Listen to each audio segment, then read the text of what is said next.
A continuación, entramos al último bloque de este quinto Congreso Internacional de la Industria Plástica, denominado Criterios de Circularidad en Bienes de Plástico, adoptados en la Ley 30.884, Reutilización, Reciclaje y Biodegradabilidad. Invitamos al director de Deuman en Perú, Unión Europea, Cristian Abanto, quien será el expositor de este tema.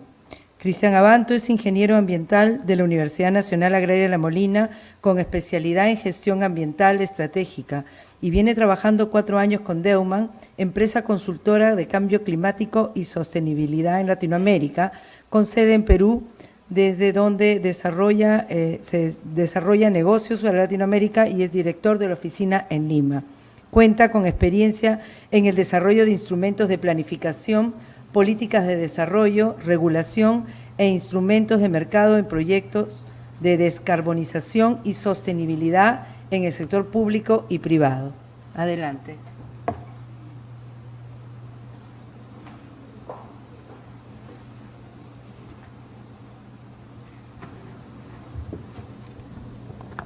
Buenas tardes.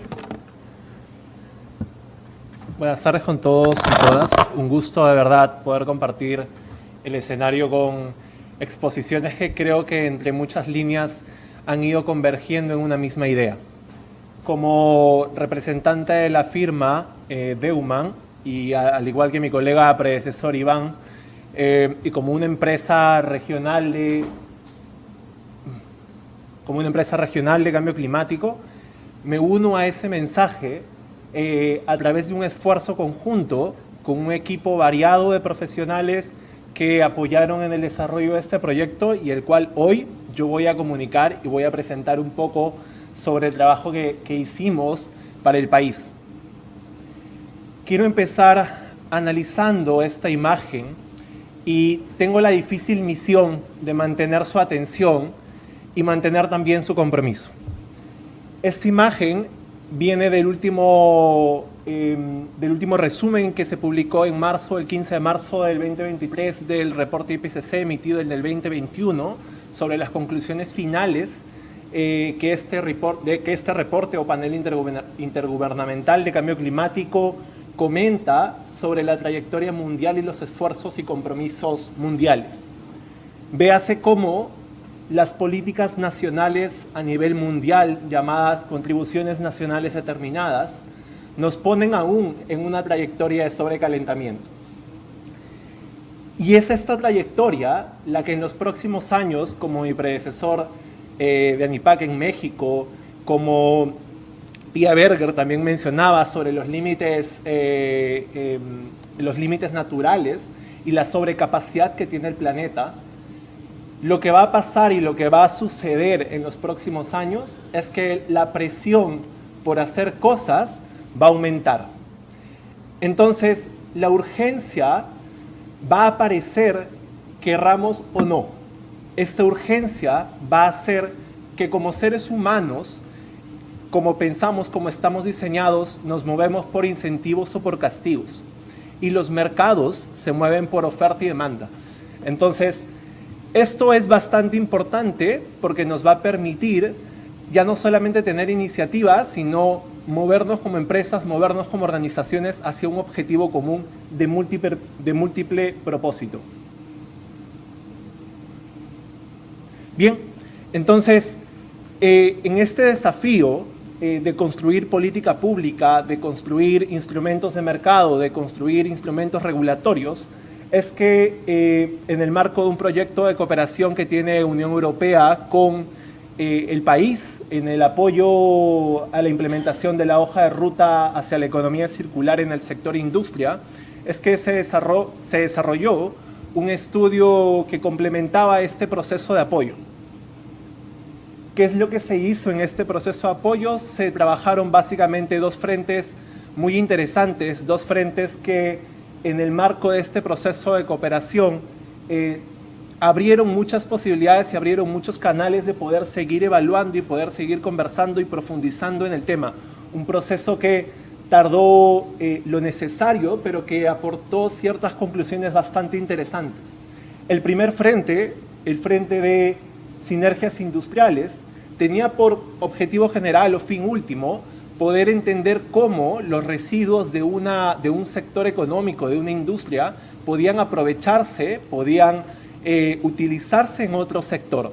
¿Y esto qué implicancias tenía? Es decir, se necesitaba de tecnologías, modificaciones regulatorias, qué impacto en la economía podía tener, qué alcance, qué volumen.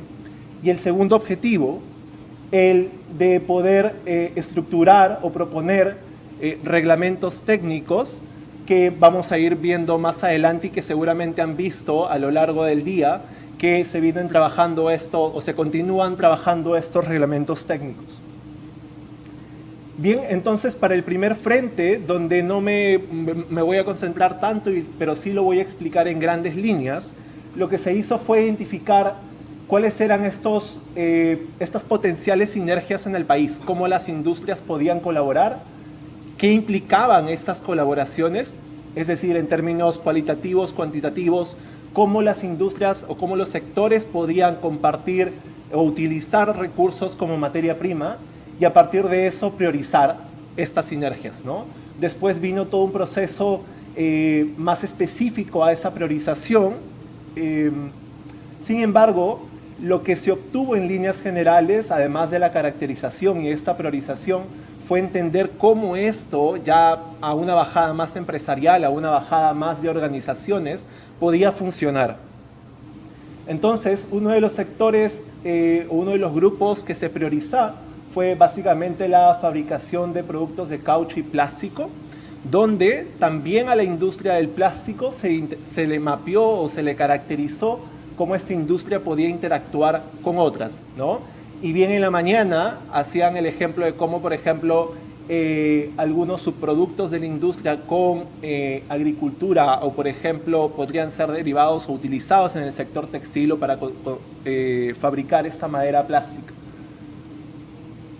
Claro que estas sinergias no pueden pasar por sí solas, ¿no? Estas sinergias tenían todavía ciertos enfoques o ciertas barreras que vencer y barreras que muchas de ellas podían ser aplicadas en el corto, mediano plazo, barreras de diferente índole, y es así que en el corto plazo se identificaron muchas barreras o muchos esfuerzos o enfoques de carácter institucional, de carácter tecnológico, de innovación, que podían ser rápidamente desplegadas mediante, y además si había en el horizonte de tiempo el esfuerzo o la necesidad de regular, ¿no es cierto? En el siguiente frente, y probablemente más de la atención de todos ustedes, en el frente de reglamentos técnicos, que lo que buscaba era poder delimitar o caracterizar y poder entregar una etiqueta con cierta información, con ciertas características que permitiera estandarizar un único esfuerzo nacional hacia la sostenibilidad de lo que es el sector plástico o la industria plástica. En ese sentido, lo que se hizo fue identificar o analizar estas partidas y subpartidas del Nandina, que es básicamente una nomenclatura regional que utilizamos para ciertos productos, y a partir de eso poder identificar qué criterios técnicos y etiquetado podían ser útiles y podían ser normados, reglamentados o condicionados en esta propuesta, ¿no? Obviamente este proyecto tuvo una fase de conversación y participaron muchos especialistas de Produce, Minan, Inacal, Mincetur, Sunat, y especialistas de la contraparte tanto del implementador NIRAS como de la Unión Europea en comentar, en básicamente discutir cada una de estas propuestas, y esto también llevó a compartirlo con ciertos actores específicos de la industria para ir bajando un poco más ese aterrizaje, ¿no? Estas son las partidas del Nandina que se evaluaron y pueden ver cómo la propuesta de reglamentos técnicos para bolsas plásticas reutilizables y reciclables que se unió en un solo elemento se encontraban también en el Nandina, al igual que los reglamentos técnicos para vajillas y utensilios de mesa. Es así que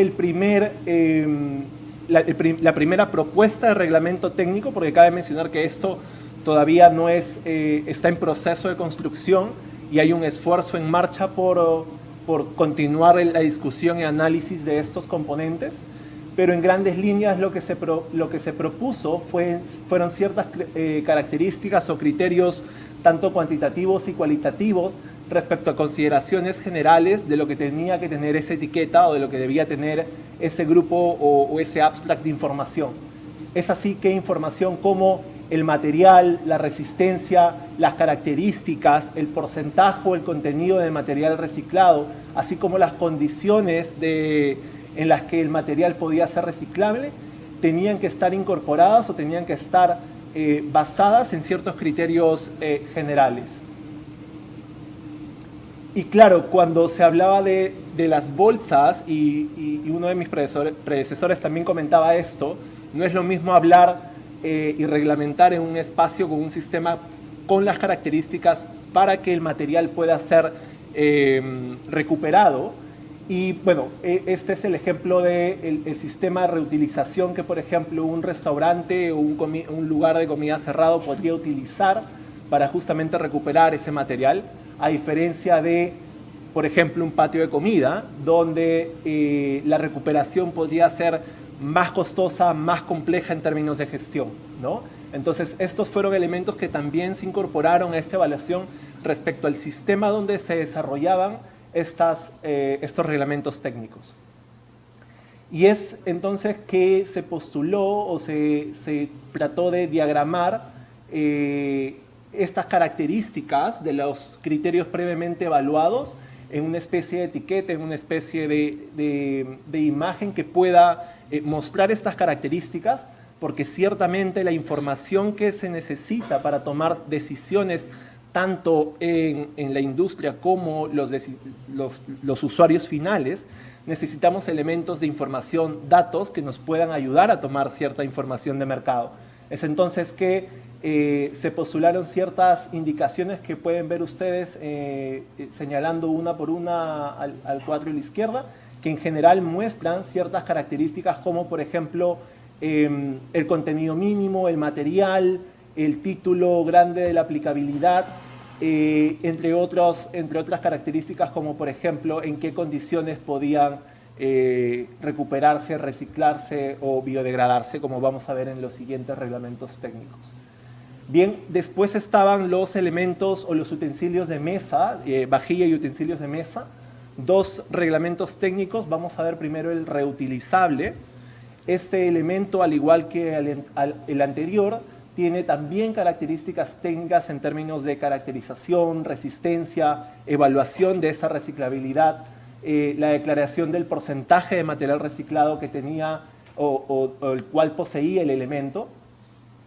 Y es entonces que aparece al igual que el ejemplo anterior o el reglamento o la propuesta de reglamento técnico anterior, aparece un indicador que hace referencia al número de veces o a la potencial, a los diferentes usos que se le podía dar antes de su término de vida al producto. En el caso de los reciclables, idem al caso anterior, se muestran ciertas características generales, se muestra la conformación del porcentaje del material reciclable, y es justamente donde, al igual que el caso anterior, en este porcentaje de material que la norma o que la propuesta de reglamento técnico iba a condicionar o iba a buscar, es donde surgieron muchas discusiones respecto al porcentaje en términos numéricos, ¿no? Al caso similar al anterior, se propone también una etiqueta que contiene ciertas características específicas para los utensilios y vajillas de mesa. En el caso particular, habla de las condiciones de disposición del material, ¿no? Y finalmente está la propuesta de reglamento técnico para vajilla y utensilios de mesa de plástico biodegradable, ¿no?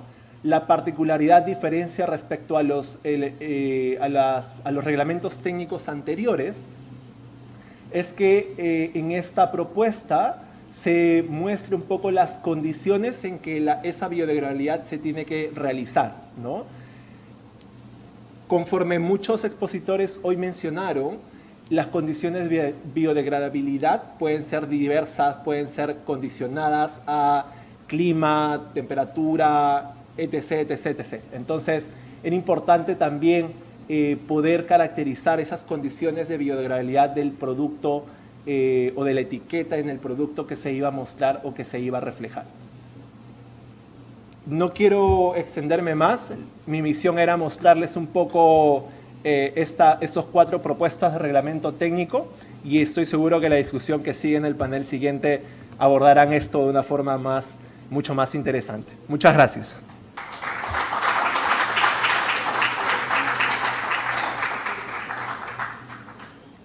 Muchas gracias, Cristian. Excelente exposición de la nueva ley. Invitamos a subir al estrado al presidente de la Sociedad Nacional de Industrias, ingeniero Jesús Salazar Nishi, quien moderará este panel. También extendemos la invitación a subir al presidente del Comité de Plásticos y director de la Sociedad Nacional de Industrias, Eduardo del Campo Arnaiz. A Edson Espinosa Meléndez, director de Gestión Ambiental del Ministerio de la Producción. Por favor, puede acompañarnos. Y al vicepresidente de la región Sur Colombia, Perú, Chile, de Peruana de Moldeados SAC, Ricardo Echegaray Llerena. Y para completar nuestro panel, a la team leader del proyecto KLW GIZ, Cooperación Alemana para el Desarrollo, Roxana Díaz Vega, quien entre todos ellos serán los panelistas. Bienvenida. Jesús, el panel es tuyo. Muchas gracias, Silvia. Muy buenas tardes con todos. Yo primero, antes de empezar el panel, quiero felicitar y agradecer la actitud estoica de los que aún permanecen sobreviviendo en este 5º Congreso Internacional, ¿no es cierto? Vamos a dar unas fuertes palmas a todos los que están. Muchas gracias por eso. Así que tenemos un compromiso de devolverles, ¿no es cierto?, esa gratitud con una buena participación del panel.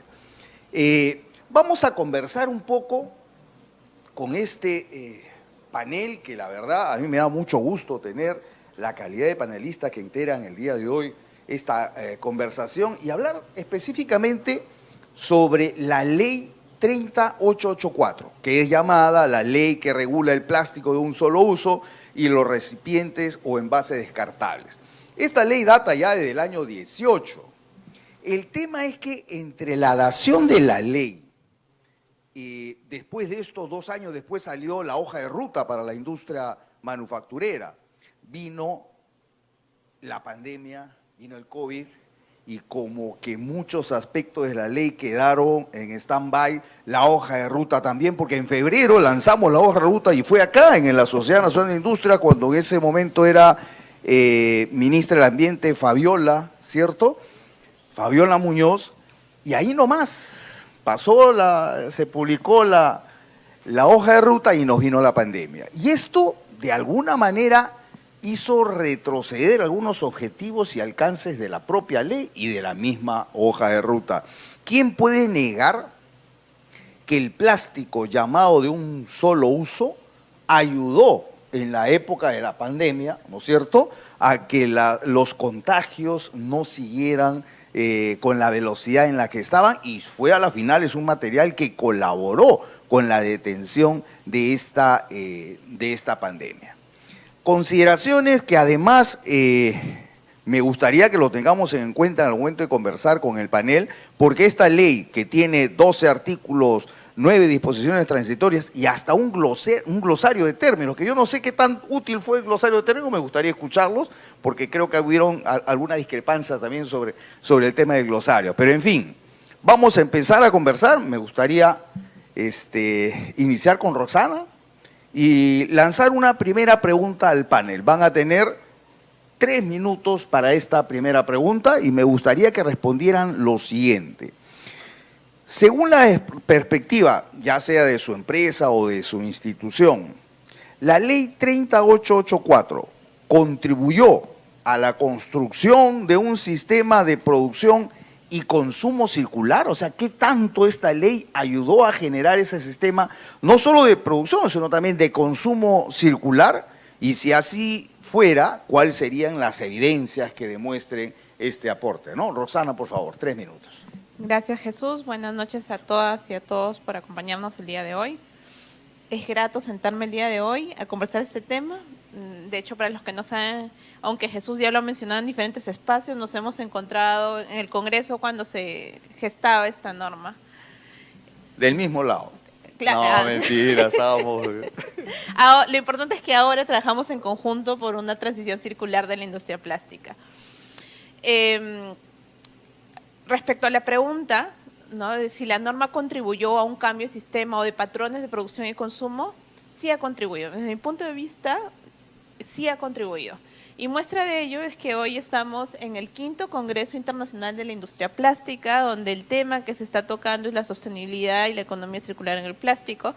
Tal vez ya voy a tomar algunos de los puntos que van a mencionar, pero traigo a la industria que ha respondido a este reto de una manera bastante amplia, buscando generar un comité de economía circular. El comité de plástico también ha trabajado bastante en el tema. Yo creo que el sector formal de la industria plástica ha respondido y ha buscado transicionar a patrones de producción más sostenibles. Sé también de líneas nuevas de producción mucho más amigables con el ambiente. Respecto al consumo, considero que inició bastante fuerte. O sea, hubo bastantes estrategias de comunicación, se unieron diferentes sectores para mostrar las implicancias o las consecuencias de una gestión inadecuada del plástico. Vino la pandemia, estos esfuerzos se diluyeron, también hubieron cambios o líneas diferentes de incidencia política, entonces eso también se reflejó. Y eso nos conlleva de que estamos en un momento donde probablemente el nivel de atención desde los consumidores a estos puntos ha ido bajando. Y comienza a retomar cuando comienza nuevamente a darle fuerza al tema de sostenibilidad y a la transición hacia una economía circular, no solamente en la industria, ¿no? Creo que el sector público, el Ministerio del Ambiente está liderando la economía circular, el sector de industria está liderando la implementación de la hoja de ruta. De hecho, el proyecto donde yo me encuentro está apoyando al Ministerio de la Producción a la implementación de su hoja de ruta de economía circular. En este proceso, y va de la mano, porque la ley en el país fue la primera norma que trae dentro de sus objetivos, o busca dentro de sus objetivos, transitar hacia una economía circular. Si ustedes ven el objetivo en el reglamento de la ley, habla que lo que se busca, o el espíritu, es que el sector plástico transite hacia una economía circular, ¿no? Creo que esto de la mano con la transición en general. Sí, Marilyn, ahorita deme un minuto que cierro y le doy el micrófono. Entonces, han confluido dos temas, la ley de plástico y la transición hacia una economía circular, y eso está acelerando el proceso. De acuerdo, gracias, Roxana. Acá tenemos una guardiana del tiempo, está con cronómetro y está que le hace señales. Edson, vamos a saltar un poco hacia la parte del sector público, y Edson, en tu calidad de director de gestión ambiental del Ministerio de la Producción, sería interesante escuchar esta respuesta. Y en esa misma línea, la ley también consideraba trabajar en aspectos de educación, ¿no es cierto?, de llevar un poco el mensaje a la población. ¿Cómo has visto tú este mensaje? Bueno, lo primero es traer el saludo del señor Ministro de la Producción y el señor Viceministro de MIP Industria.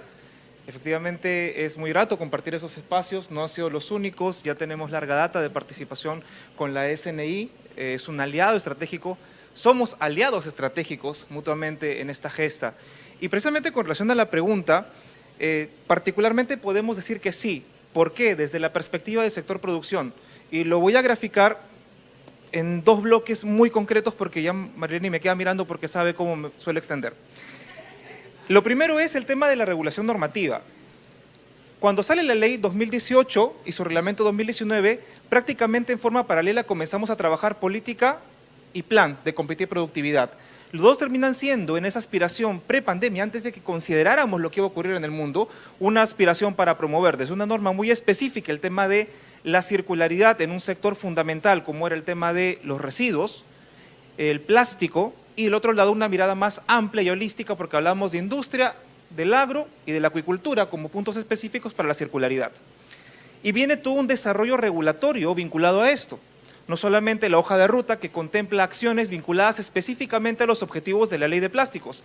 Por ejemplo, los acuerdos de producción más limpia que están dentro de ese enfoque 1 y que se han suscrito con MINAM y que muchas de las empresas presentes el día de hoy y que nos han expuesto sus avances tienen acuerdos suscritos con MINAM en materia de residuos donde voluntariamente han implementado acciones para reducir su generación de plástico, para recuperar plástico, sino también, y se me ocurre ahorita, las acciones, por ejemplo, A7, A10 y A11 vinculadas a la regulación de normas técnicas o reglamentos técnicos para plásticos, envases, embalajes y bolsas biodegradables, que Deuman ha presentado previamente incluso lo que se está trabajando hoy por hoy en los próximos reglamentos técnicos que está haciendo Produce, conjuntamente con MINAM. Ya tenemos el de biodegradables, el de bolsas biodegradables, y están ahorita el de reutilizables y reciclables, ¿no? Fuera de los envases. Entonces, también se trabajó en la política de desarrollo industrial, donde dentro de su eje, para promover la competitividad, está el tema de circularidad como un tema transversal a la industria, y efectivamente, como también han expuesto en la presentación de Deuman, un sector fundamental es el plástico. El plástico es básico para nosotros. Entonces, hay todo ese desarrollo normativo, es decir, hay evidencias de que el tema sí ha calado en el sector público y se ha trabajado. Pero yo quiero ir más allá, quiero tomar lo que dijo Aldimir, y ahí ya voy cerrando, con esta referencia newtoniana que me encantó, ¿no? Yo soy fanático de la física, pero pésimo para la física, por eso estudié Derecho y no Ingeniería, los números no se me dieron, pero me encanta, la referencia me captó. ¿Por qué? Porque ante esa inercia que podríamos advertir en general, en términos macro, con la honrosa excepción de muchas empresas que antes de la norma, hablamos de la ley de plástico de un solo uso, ya implementaban acciones y que hoy por hoy son resultados, experiencias exitosas y consolidadas que nos han mostrado, nos han compartido, efectivamente necesitábamos un cambio. Y esta ley, como toda fuerza, quizá en un principio tuvo esa reacción pues de, oye, ¿qué me estás proponiendo? Pero con el tiempo vimos precisamente cómo se cambió esa mirada y empezó a movilizar los esfuerzos en el sector de la industria plástica y convirtió esto en un acelerador. ¿Por qué? Efectivamente, ante la obligación, y Aldimir lo graficaba muy bien, ante esa obligación, muchos dijeron, ok, yo ya lo vengo haciendo, continúo. Otros dijeron, ¿qué tengo que hacer ahora? ¿Qué me implica? ¿Qué me exige? Y comenzaron a hacerlo. Y ahora vemos, efectivamente, en este 5º Congreso de Industria Plástica, los resultados de eso. Las industrias o aceleraron los que venían trabajando y otras se sumaron porque vieron toda la oportunidad que esto representaba, nuevos negocios. Ahora empresas que solamente se dedicaban a la producción de plásticos recogen el material postindustrial por consumo, peletizan por gramajes, por densidades, hacen nuevos modelos de negocio. Eso ha influenciado en las cadenas de las micro, pequeñas y medianas empresas. Y ahí cierro, pero es ahí precisamente donde está todavía el reto, porque ahora hemos visto grandes avances, grandes empresas que lo están haciendo. Queremos llegar a las micro, pequeñas y medianas. Y esos espacios donde somos aliados ahora como la coalición lo permiten porque ahí estamos apuntando, ahí es nuestra meta. Y esperamos que en el 6º Congreso, el próximo año, no solo tengamos a las grandes empresas presentando los avances, sino que ya tengamos a las primeras micro y pequeñas que se hayan beneficiado por el esfuerzo común, presentando cómo están aplicando la circularidad y esperamos que esto también pues tenga el apoyo no solamente del sector privado, nosotros estamos comprometidos, sino también de la cooperación, porque es un esfuerzo creo que común y una meta común a todos. Muchas gracias, Epson. Ahora nos toca, sí, por favor, nos toca escuchar al representante de la industria plástica. ¿Qué piensas, Eduardo, respecto a esta ley? Y tú como industrial y además líder del gremio de la industria plástica en la sociedad, ¿qué impactos o cómo viste la aplicación de esta ley? La ley en sí es una ley interesante, sí lleva una parte de lo que significa la economía circular, porque claramente especifica que se prohibirán la utilización, fabricación, expendio, etcétera, de envases que no sean reciclables. O sea, todo lo que sea reciclable es permitido. Ahora, dentro de eso hay un campo muy grande por tratar. Para empezar, reciclabilidad, todos sabemos lo que es. Pero dentro de la reciclabilidad, también dentro de la misma ley vienen términos y nos hablan de biodegradabilidad. Yo esto quisiera que alguien nos aclarara, si algún asistente pudiera, por favor, ¿qué es la biodegradabilidad? La biodegradabilidad, en el sentido de lo que se quiere transmitir en la ley, la verdad que no se va a poder hacer. Y no se va a poder hacer porque en nuestro medio no existen, no hay las formas de poder brindar las condiciones que necesitan estos materiales biodegradables, supuestamente biodegradables, para que eso se realice, para que eso se dé. Son condiciones especiales de temperatura, condiciones especiales de higrometría, humedad, condiciones especiales de exposición a rayos UV, que no se dan más que solamente en lugares que estén especialmente acondicionados para eso. Esos materiales biodegradables, discúlpenme si alguno de los asistentes tiene relación directa con estos materiales, además, si por casualidad se logran contaminar con algún tipo de alimentos u otro producto, ya no se biodegradan. Eso es una realidad, yo no estoy inventando nada. Entonces, nos llevan muchas veces a condiciones que no han sido debidamente bien analizadas, sino a tendencias que se dan. Y eso estamos ya un poco cansaditos de que se nos vengan a imponer tendencias que después no son en la práctica poder llevarlas a que sean realidad. Esto es muy delicado. Ahora escuchamos no solamente el tema de lo que estamos hablando, yo estoy plenamente de acuerdo con la economía circular, yo creo que nadie está en desacuerdo con eso, pero hay formas, hay trabajos que hacer, esto no es responsabilidad de uno solo. Hemos escuchado hoy día que se nos vienen las REPs, en Chile ya están, en Colombia ya están, en México ya vienen, y también quisiera preguntar al panel, o si alguien sabe, ¿dónde las famosas REP han sido exitosas? Que yo sepa, en ninguna parte del mundo. Esto es muy delicado. Nosotros promovemos más que la responsabilidad extendida al productor, la responsabilidad compartida, porque esto no es solo de un solo actor. Aquí hay tres actores. Hay el Estado como tal, hay los productores y el consumidor, el usuario final. El Estado tiene una gran labor que hacer. Primero, antes de dar este tipo de leyes, educación de lo que significa reciclar, reciclaje. Aparte de educación, sistema de recolección de residuos, municipalidades, gobiernos regionales, el Estado, eso es parte del Estado, es trabajo y labor del Estado. Entonces, si no hay educación sobre el tema, si no se recogen los residuos como se deberían de recoger, separados, orgánicos, inorgánicos, y después los inorgánicos por tipo de materiales, ¿de qué estamos hablando? ¿De qué cosa le vamos a imponer al productor que haga el trabajo del Estado? Qué fácil, qué bonito.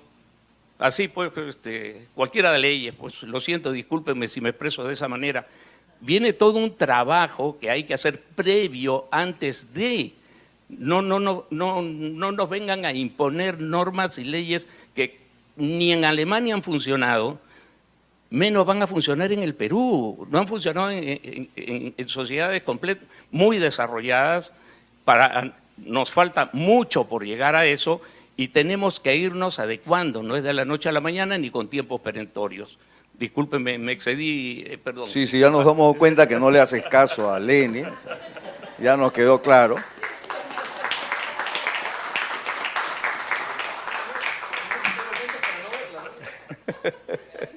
Bueno, como siempre, Eduardo nos tiene acostumbrado a posiciones así bastante polémicas, ¿no? Me parece muy bien, y para que vean lo democrático que somos acá en la Sociedad Nacional de Industrias.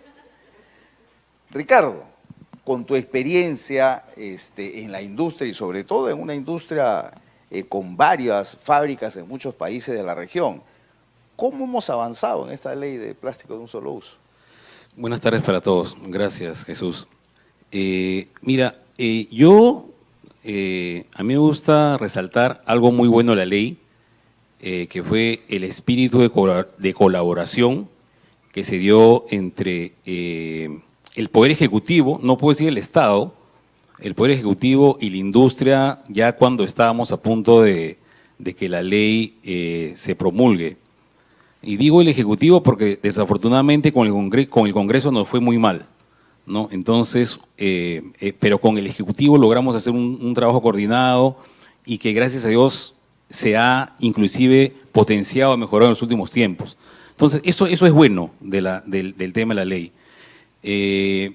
Sí concuerdo con Eduardo en que hay dos cosas que no quedaron completamente bien en la ley, y el tema de las bolsas plásticas es un ejemplo, y es el tema de educación, ¿no? En el tema de bolsas plásticas prácticamente nosotros recibimos una bolsa, entre comillas, biodegradable o compostable en un supermercado, pero uno se va a cualquier mercado de un barrio y no va a recibir una bolsa compostable o biodegradable o de estas, y esas bolsas que nos entregan en el mercado de barrio son la mayoría. Entonces, el tema de educación, yo escuchaba a la señora ministra Albina Ruiz en la mañana de que cómo no andábamos con nuestras bolsas en el hombro, y yo les confieso que en mi caso, yo ando con las bolsas, no en el hombro, pero en el auto, ¿no? Y cuando hay que comprar algo, uso una bolsa de varios usos, ¿no? Entonces, el cambio de mentalidad, la educación, es algo que quedó pendiente. Y la segunda cosa que quedó pendiente en la ley fue el tema de la fiscalización, ¿no? Acá tenemos un ejemplo de Tecnopor. Las empresas que fabricaban Tecnopor en el Perú pueden haber dejado de fabricar, pero el Tecnopor entra por las fronteras con Ecuador y con Bolivia, inclusive con Chile, y hoy hay tanta presencia de Tecnopor como lo había antes de la prohibición.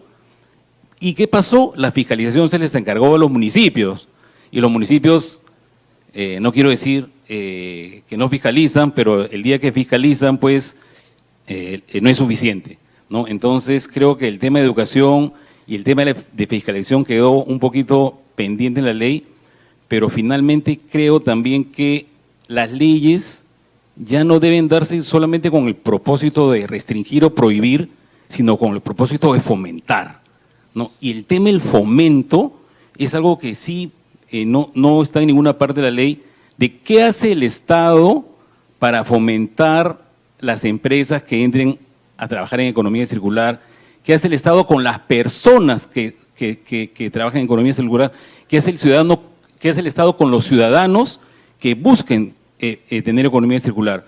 Porque yo me imagino un niño que en el colegio aprende que tiene que reciclar, va a casa y el papá no quiere reciclar. O me imagino a un padre de familia, a una madre de familia que es su hogar, que quiere reciclar, que compra sus bolsas, separa y no tiene un municipio que le ayude a reciclar, ¿no? Entonces, esas cosas del fomento, y no sería de una industria, que cambiar una plataforma productiva no es como los congresistas, legisladores se les ocurre, mañana me dejas de hacer este material y me haces el otro, y eso cuesta millones de dólares. Sin embargo, en la ley no quedó un centavo para fomentar el cambio de plataformas productivas, esto que tuvo que ser asumido por la industria, y esto fue realmente duro, pero bueno, finalmente, como dije al comienzo, resalto el espíritu con el que fue hecha la ley. Gracias, Ricardo. Vamos un poco a especular, ¿ah? Vamos a ponernos en el campo de la imaginación, y yo les preguntaría, si tuviéramos la oportunidad de perfeccionar esta ley, agregando de modificatorias, no sé, ¿por dónde es que iría la sugerencia de ustedes? O sea, ¿cómo podríamos influir para que esta ley se perfeccione? Vamos a suponernos que ya somos congresistas, estamos en el Congreso, ¿no es cierto? No somos los niños, así que vamos a trabajar bien. ¿Qué haríamos? A ver, ¿cómo mejoraríamos esta ley? Bueno, Jesús, yo creo que en tu caso es un futuro no lejano, pero bueno, voy a proyectar. Ok. Primero comentarles de que este avance en los países de la región, porque ustedes ven que Chile, Colombia, Ecuador, Perú han comenzado a trabajar bastante en la normalización desde el 2018. Y este esfuerzo se ha venido potenciando porque a nivel mundial hay incidencia y presión sobre la gestión adecuada de los plásticos. De hecho, en el 2022, Perú, junto a un país africano, propusieron un primer acuerdo multilateral legalmente vinculante. Para el 2024, este acuerdo debería aprobarse. ¿Por qué digo esto?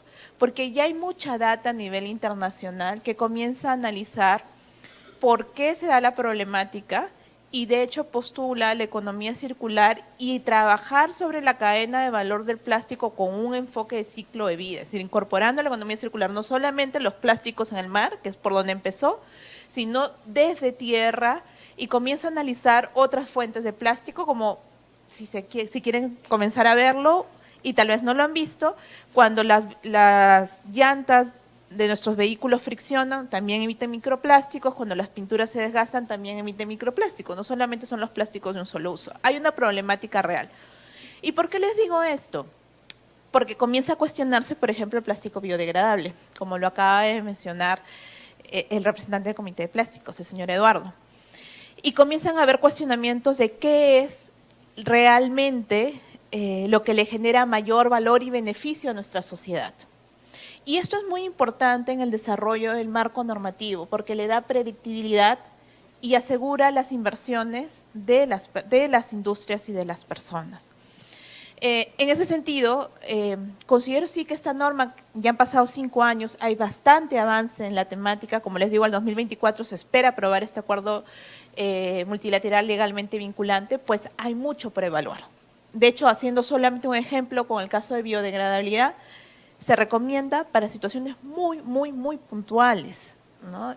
Y hay un análisis bastante fuerte de darle el enfoque adecuado, porque si no distraemos a los productores con ciertas tendencias en lugar de enfocarse a darle el valor y la circulación a este material que puede ser bastante noble y generar bastantes beneficios y trabajar en todo el sistema económico, no solamente en los productores, en los consumidores, en el Estado.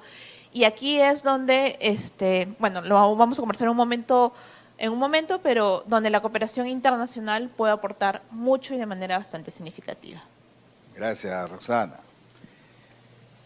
Sí, por favor, unas palmas. Ricardo, tú, continuamos ahora sí, ¿te parece? Aportes a la nueva ley. No, básicamente lo que mencioné, Jesús, me parece que debe haber el sistema de fomento, pero sobre todo el sistema de fiscalización, ¿no? Porque esa parte quedó pendiente y yo creo que aparte de los municipios debería haber otros estamentos que deben fiscalizar, ¿no? Por ejemplo, un tema delicado es, nosotros hemos tomado conocimiento, por ejemplo, que la policía fiscal, que podría hacer un trabajo de la mano con la SUNAT, tiene solamente labores locales, ¿no? O sea, la policía fiscal de Lima está en Lima y no puede hacer un trabajo coordinado con la policía fiscal que está en Tumbes o con la policía fiscal que está en Puno o con la policía fiscal que está en Tacna.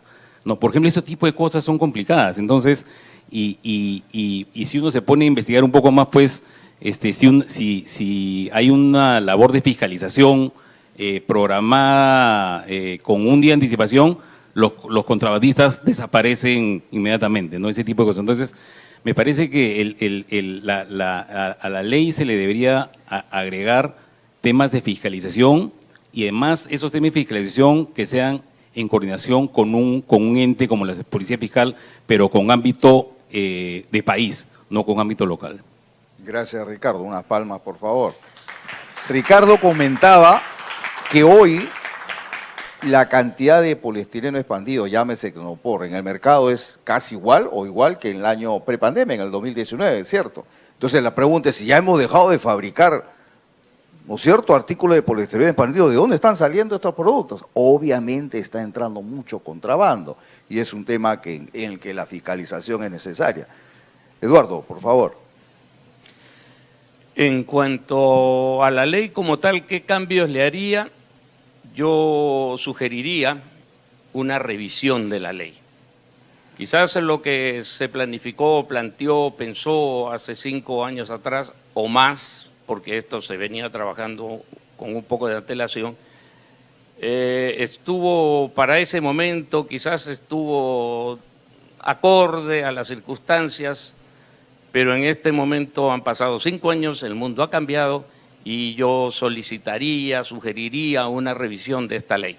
Lo que viene comentando, lo que comenta hace un momento Ricardo, es interesante, es importante, así como la ley prohíbe, sugiere sanciones, impone. Hay un problema. Vivimos en un país donde el 78% de la PEA es informal. Ya casi se llega al 80%. Esta ley, muy bien, puede ser la mejor ley del mundo, pero la mejor ley del mundo en el Perú está dirigida al 22%. El 78%, ojalá algún día sepa de qué se trata. Tenemos que vivir realidades, tenemos que adecuarnos y trabajar a lo que vivimos.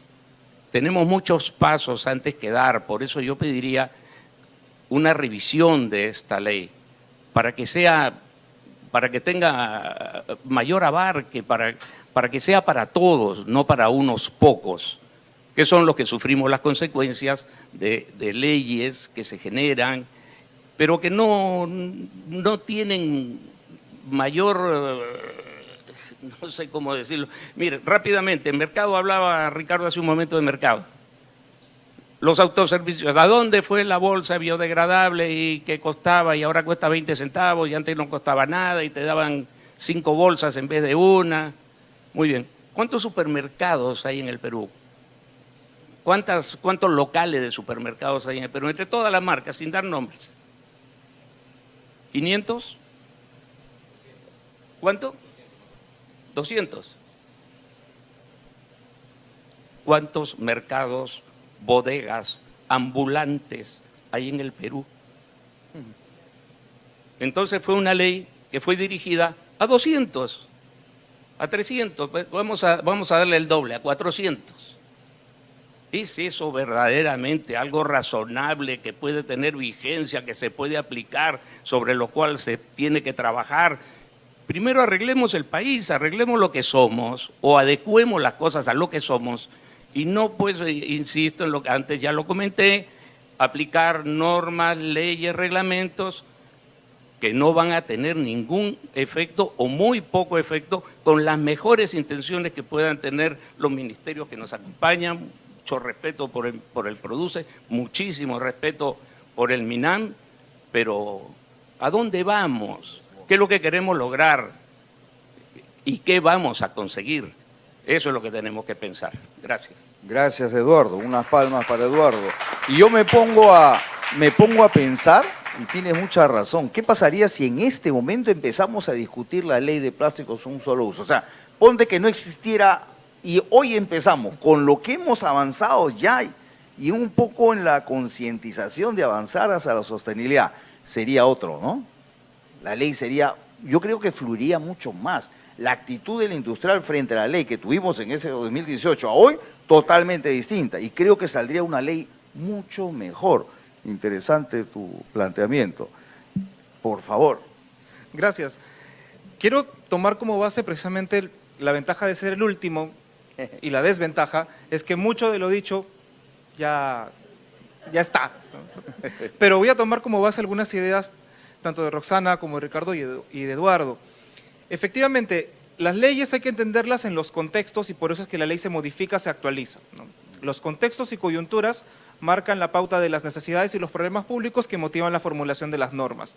Y efectivamente, quienes sean abogados en el escenario o en el auditorio saben que el derecho regula lo que debe ser, son modelos aspiracionales y que para lograr ese debe ser desarrollan efectivamente incentivos y castigos, garrote y zanahoria. Entonces, si algo particularmente podría mejorarse en la ley, porque yo siempre aprendí a la mala, y ya me quedó como un hábito el pensar en la opción de mejora, siempre hay mejora continua que podemos hacer en todo, la regulación más que nada, es poder trabajar el tema de desarrollo de incentivos. ¿Por qué? Porque los modelos regulatorios que están basados netamente en imposición-castigo no funcionan porque generan estas brechas en las cuales buscas evadir precisamente el cumplimiento de la ley porque es gravosa, porque te implica una obligación. Y obviamente el castigo, aunque está ahí, genera el espacio para tentar la suerte y decir, ok, voy a buscar o la salida legal, que algunos abogados, voy a decirle buenos en cuanto a la habilidad de encontrar los vacíos, pueden encontrarte una salida para inaplicar, para ver un espacio en donde no te corresponde, una exoneración o demás, hablo en términos generales, o ir por la ruta un poco más oscura, ver cómo puedo desatender la ley sabiendo que la capacidad de fiscalización del Estado de cualquiera de sus niveles no alcanza para llegar al grueso de actores que están desarrollando esa actividad y que potencialmente pasarán bajo radar. Y lo vemos, creo que en el día a día con el tema del tránsito. ¿Cuántos vemos que llegamos a la luz roja, paramos, pero 2, 3 se pasan? ¿Los sancionan, los multan? No, y el policía está parado ahí. Entonces, la capacidad humana, real, potencial de poder sancionar a todos los infractores en un país de más de 30 millones de habitantes es limitada. Entonces, ahí efectivamente viene el tema de los cambios en cuanto a los modelos conductuales, modelos de pensamiento, como sociedad, cumplir la ley porque es necesaria. Entonces, tenemos que trabajar desde el enfoque de reforzar los incentivos para poder hacer que más empresas puedan sumarse a esto, entendiendo que no solamente es una inversión que puede serles muy onerosa hoy por hoy y que no llegan a ver ellos el beneficio en su día a día porque tienen un consumidor al que no le preocupa que la bolsa que tiene el sellito muy bonito que nos ha mostrado Dewman y que esperamos se aprueben, si no es este año el próximo, los reglamentos técnicos porque tienen que ser aprobados, es parte de esta programación de las normas, tenga ahí su índice de reciclabilidad, su índice de reuso y la otra bolsa no tiene nada, pero esta me cuesta 2 soles y esta me cuesta 1 sol.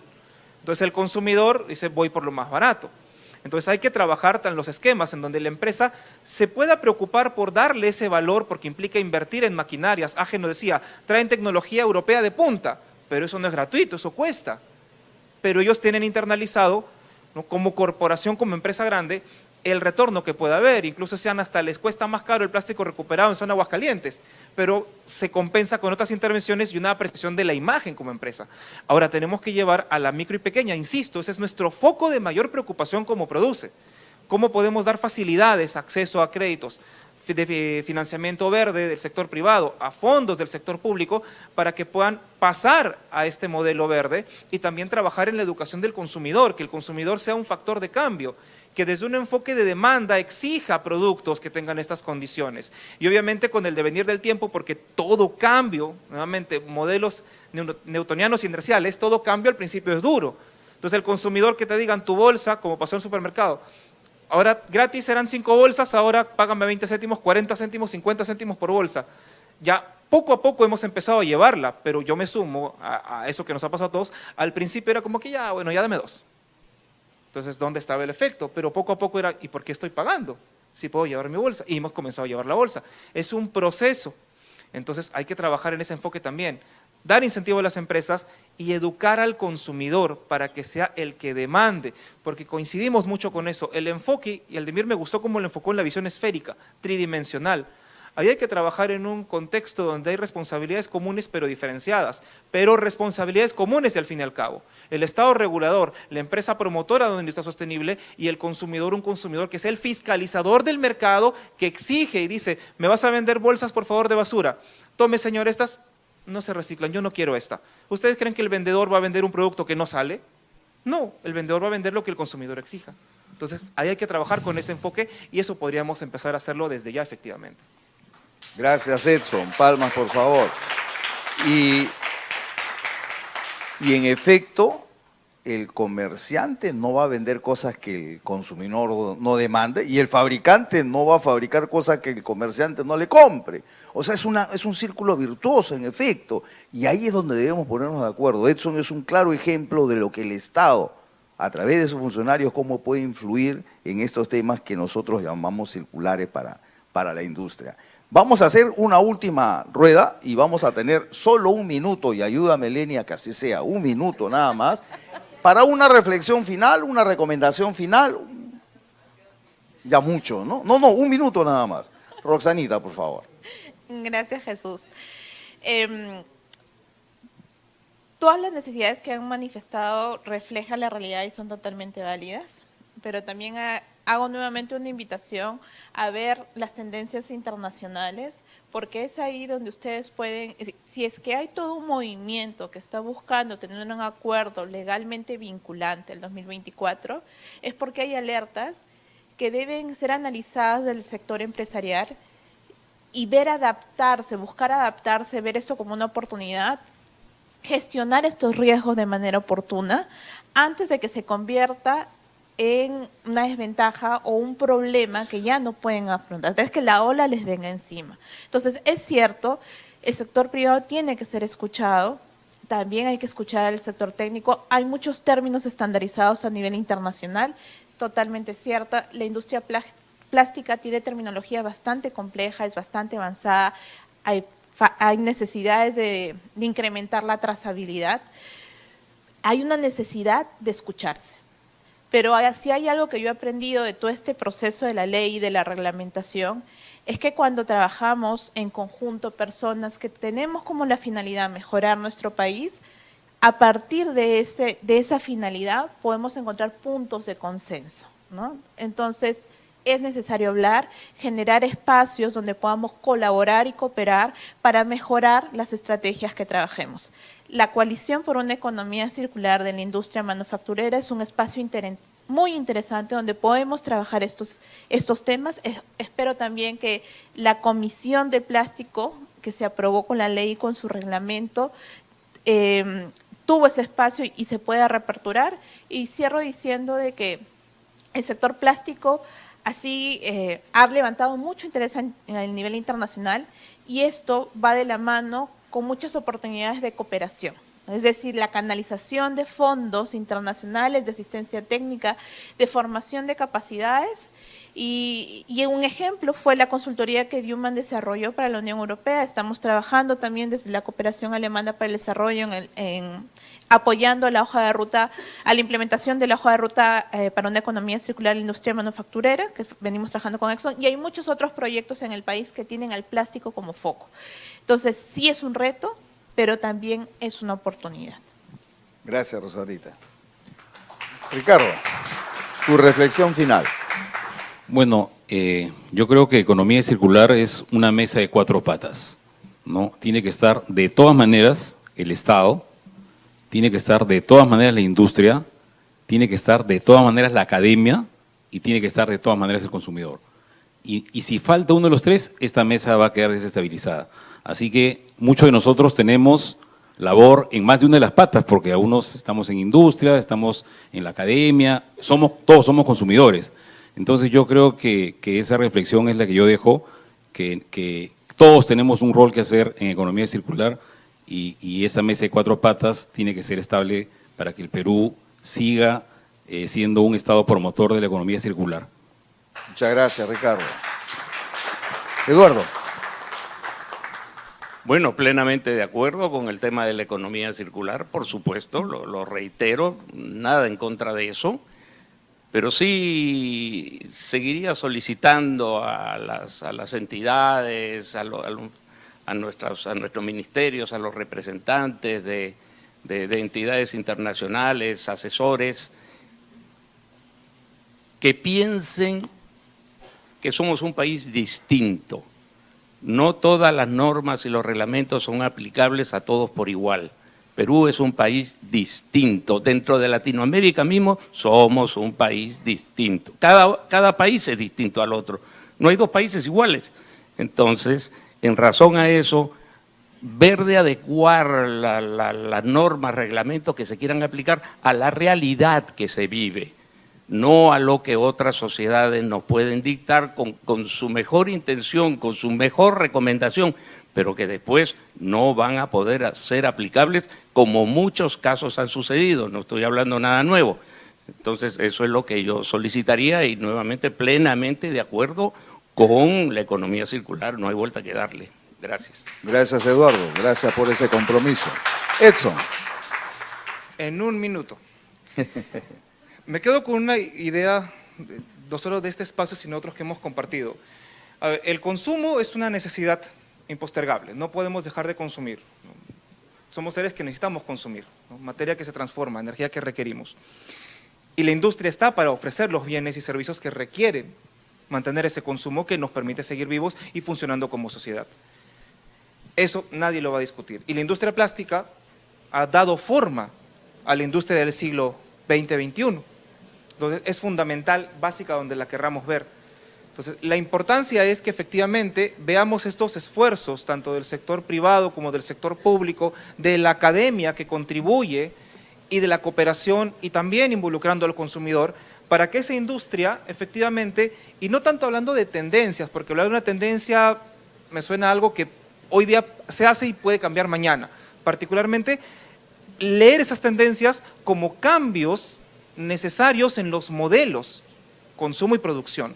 Entonces, estos cambios están marcando, sí, efectivamente, esta pauta hacia lo que se quiere para garantizar, por un lado, la continuidad de la propia actividad productiva, porque en degradación de fuente de los recursos y agotamiento de estos no podremos seguir produciendo. Lo vimos en los 70s con el agotamiento de los recursos hidrobiológicos y cómo golpeó.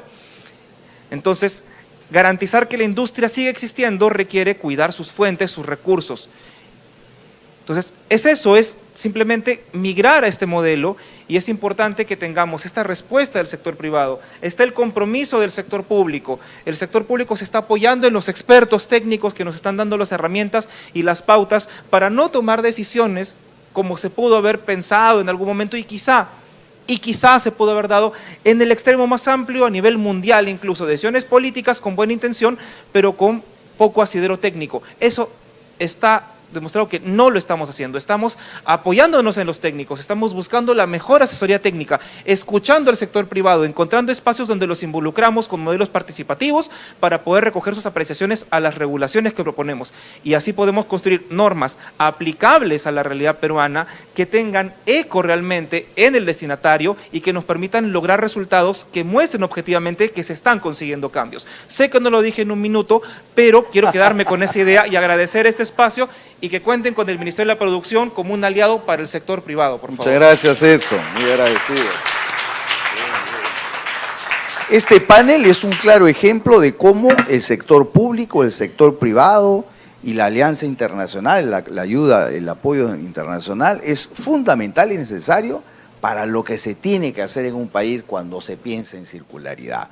Algunos mensajes finales breves de lo que hemos conversado hoy. Yo diría, primero, reconocer que el plástico es un noble y necesario material. Es un material que se va a seguir usando.